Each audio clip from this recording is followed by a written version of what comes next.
ম্যাগির চপ বানানোর জন্য আমি এখানে দেখুন 2 প্যাকেট ম্যাগি নিয়েছি। তো এই ম্যাগিটাকে প্রথমে সেদ্ধ করে নিতে হবে, তার জন্য আমি একটা গ্যাসে কড়া বসিয়ে দিয়েছি। তো এবার আমি কড়াই একটু জল দিয়ে দিচ্ছি। এবার এই জলটাকে ভালো করে একটু গরম করে নেব, তারপর আমি ম্যাগিটা দেব। জলটা দেখুন গরম হয়ে গেছে এবং হালকা হালকা জলটা ফুটতেও শুরু করেছে।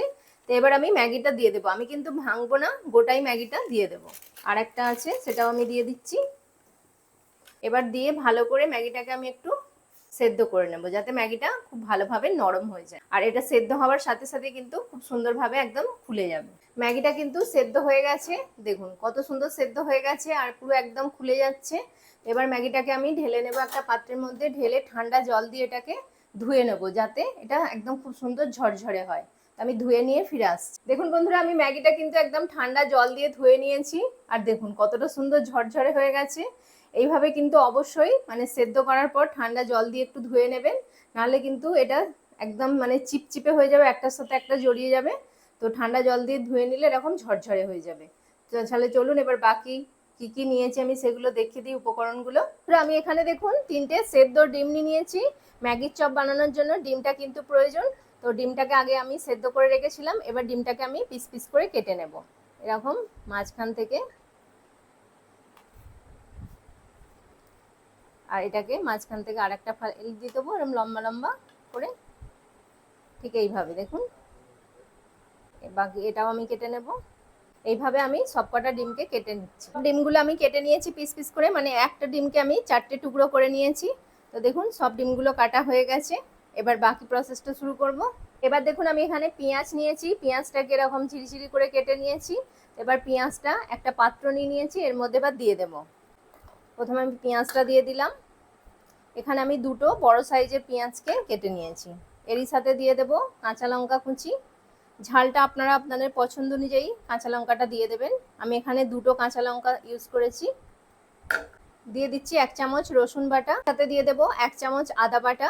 দিয়ে দিচ্ছি 1 চামচ হলুদ গুঁড়ো, 4 চামচের 1 চামচ হলুদ গুঁড়ো দিলে, চামচ লাল লঙ্কার গুঁড়ো দিয়ে দিচ্ছি।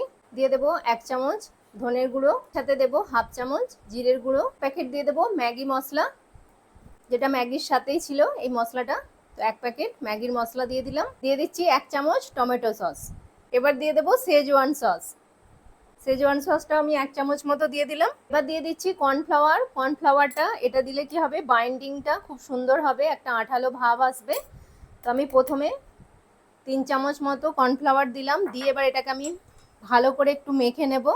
এইভাবে হাত দিয়ে সব কিছুকে একসাথে ভালো করে মেখে নিচ্ছি। তারপর প্রয়োজন হলে আবারও আমি কর্নফ্লাওয়ার আরেকটু দিয়ে দেব। দেখুন এটা আমি কিন্তু খুব ভালো করে মেখে নিয়েছি। এবার দেব লবণ, স্বাদ অনুযায়ী লবণটা দিয়ে দেব। দিয়ে লবণটাও দিয়ে ভালো করে আমি মেখে নিচ্ছি। এবার আমি যে ম্যাগিটা সেদ্ধ করে রেখেছিলাম সেই ম্যাগিটা এবার দিয়ে দিচ্ছি। এবার ম্যাগিটা দিয়ে আবারও আমি সবকিছু ভালো করে মেখে নেব। এবার আমি এখানে আরেকটু কর্নফ্লাওয়ার দিয়ে দেব, যাতে বাইন্ডিংটা খুব সুন্দর হয়। এখানে আমি আরও 1 টেবিল চামচ কর্নফ্লাওয়ার দিয়ে দিলাম। দিয়ে এবার সব কিছুকে ভালো করে আমি মেখে নিচ্ছি। খুব ভালো করে কিন্তু মেখে নিতে হবে, একদম সব কিছু একসাথে, মশলা, ম্যাগিটা, পেঁয়াজটা যেন সব খুব সুন্দর করে মাখা হয়, আর মাখাটা যেন একটু আঠালো মতো হয়, তবেই কিন্তু এটা বাইন্ডিংটা ভালো হবে। তো আমি সব কিছু ভালো করে মেখে নিচ্ছি।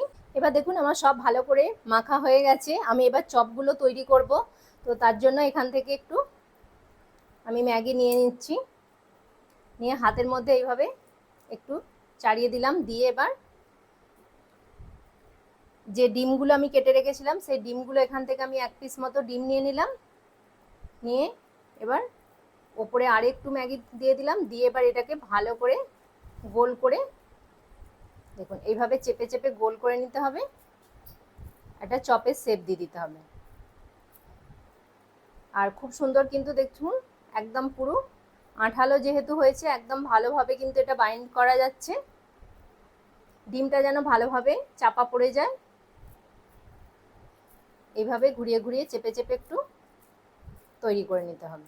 দেখুন কত সুন্দর হয়ে যাচ্ছে চপগুলো। একটা কিন্তু আমার একদম রেডি। ঠিক এইভাবে প্রত্যেকটা চপকে আমি গড়ে নেব। বন্ধুরা সব ম্যাগির চপগুলো কিন্তু আমি একদম বানিয়ে নিয়েছি। আর দেখুন কত সুন্দর হয়েছে প্রত্যেকটা চপ, কত সুন্দর লাগছে দেখতে। তো এবার ম্যাগির চপগুলো কিন্তু আমি ভাজবো। চলুন ভাজা। এবার চপগুলো আমি ভাজবো, তার জন্য আমি গ্যাসে একটা কড়া বসিয়ে দিয়েছি, আর কড়ায় বেশ কিছুটা পরিমাণ রিফাইন্ড অয়েল গরম হবার জন্য আমি আগে থাকতেই বসিয়ে দিয়েছিলাম। তেলটা কিন্তু ভালোভাবে গরম হয়ে গেছে। আর তেলটাকে কিন্তু খুব একদম হাই গরম করবেন না, মোটামুটি 80% মতো গরম করবেন, নাহলে কিন্তু প্রথমে দেবার সাথে সাথে ওপরে কালার চলে আসবে, ভেতরে কিন্তু ভালোভাবে ভাজা হবে না। সেই জন্য তেলটা মিডিয়াম গরম হবে, সেরকম অবস্থাতেই কিন্তু চপগুলো দিয়ে দিতে হবে। তো এবার এক এক করে আমি চপগুলো দিয়ে দিচ্ছি। আমি একসাথে 3টে চপ ভাজবো। এবার আস্তে আস্তে এটা ভাজা হবে, আর গ্যাসের ফ্লেমটা একদম লো টু মিডিয়ামে করে দেবো। দিয়ে এবার চপগুলো আমি আস্তে আস্তে ভেজে নেব। চপগুলো কিন্তু এক পিঠটা খুব সুন্দর করে ভাজা হয়ে গেছে, আমি এবার উল্টে দেব। দেখুন উল্টো দিকটাও কিন্তু খুব সুন্দরভাবে ভাজা হচ্ছে, আর কি সুন্দর একটা দেখুন কালার চলে এসছে, লাল লাল কালার চলে এসছে। আর একটু আমি ভাজবো এটাকে, যাতে এটা একদম ক্রিস্পি একদম মচমচে হয়, মানে কুড়মুড়ে হবে সেরকম। সেই জন্য একটু টাইম নিয়ে এটাকে একটু ধীরে ধীরে ভাজতে হবে। খুব কিন্তু হাই ফ্লেমে একদমই ভাজতে যাবেন না, তাহলে কিন্তু একদম পুড়ে যাবে উপরটা, ভেতরটা কিন্তু কাঁচা থাকবে। সেই জন্য ফ্লেমটা কমিয়ে দিয়ে একটু ধীরে ধীরে ভাজতে হবে। মোটামুটি ভাজা হয়ে গেলে তারপর একটু হাই ফ্লেমে দিয়ে লাস্টের দিকটায় ভাজবেন। তো এইভাবে আমি আরেকটু ভেজে নেব। দেখুন কত সুন্দর কিন্তু হয়েছে চপটা, আর কত সুন্দর একটা কালারও চলে এসছে। তো আরেকটু আমি ভেজে নেব। ম্যাগি চপগুলো কিন্তু আমার একদম পারফেক্টভাবে ভাজা হয়ে গেছে, আর একদম পুরো ক্রিস্পি, আর খুব সুন্দর কিন্তু কালারও চলে এসছে। আমি এবার তুলে নিচ্ছি তেল থেকে, তেলটাকে এবার ভালো করে ঝরিয়ে নেব, নিয়ে এবার আমি একটা প্লেটের মধ্যে রেখে দেবো। দেখুন প্রত্যেকটা চপ কত সুন্দর হয়েছে। এইভাবে বাকি চপগুলোও কিন্তু আমি ভেজে নেব। বন্ধুরা সব চপগুলো কিন্তু আমি ভেজে নিয়ে চলে এসেছি, আর দেখুন কত সুন্দর হয়েছে, একদম পুরো ক্রিস্পি হয়েছে, বাইরেটা একদম পুরো মুচমুচে হয়েছে, আর কতটা সুন্দর লাগছে দেখুন চপগুলো, একটাও কিন্তু ভেঙেও যায়নি। দেখুন কত সুন্দর বাইন্ডিংটা হয়েছে, তার জন্যই এত সুন্দর কিন্তু চপটা ভাজা গেছে ভালোভাবে, খুব সুন্দর একদম পুরো ক্রিস্পি হয়েছে। আমি ভেঙে আপনাদেরকে দেখাচ্ছি যে এটা কতটা সুন্দর হয়েছে। দেখুন একদম পুরো খুব সুন্দর কিন্তু ভেতরটাও দেখুন ভালোভাবে ভাজা হয়ে গেছে, আর বাইরেটাও কিন্তু খুব সুন্দর ক্রিস্পি হয়েছে। বন্ধুরা সন্ধ্যাবেলা যদি এরকম চায়ের সাথে একটা স্ন্যাক্স থাকে, তো সন্ধ্যাবেলাটা কিন্তু একদম জমে যাবে। আর সাথে যদি থাকে 1 কাপ গরম গরম চা, তাহলে তো সন্ধ্যাবেলাটা পুরো একদম জমে যাবে। আর সকলেরই কিন্তু, বাচ্চা থেকে বড় সকলেরই কিন্তু ভীষণ পছন্দ হবে এই চপটি।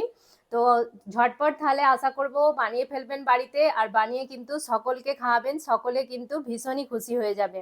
তো আশা করব আজকের রেসিপিটি আপনাদের ভালো লাগলো, আর যদি ভালো লেগে থাকে অবশ্যই লাইক শেয়ার কমেন্ট করবেন, আর তনুশ্রী রান্নাঘর চ্যানেলটিকে অবশ্যই সাবস্ক্রাইব করে দেবেন, পাশে থাকা বেল আইকনটি প্রেস করে দেবেন, যাতে সহজেই আমার নতুন নতুন রান্নার ভিডিওর নোটিফিকেশন আপনারা খুব সহজেই পেয়ে যান। তাহলে আজকের মতো আপনাদের থেকে বিদায় নিচ্ছি, আবার দেখা হবে নতুন একটি রান্নার ভিডিওতে। নমস্কার, টাটা।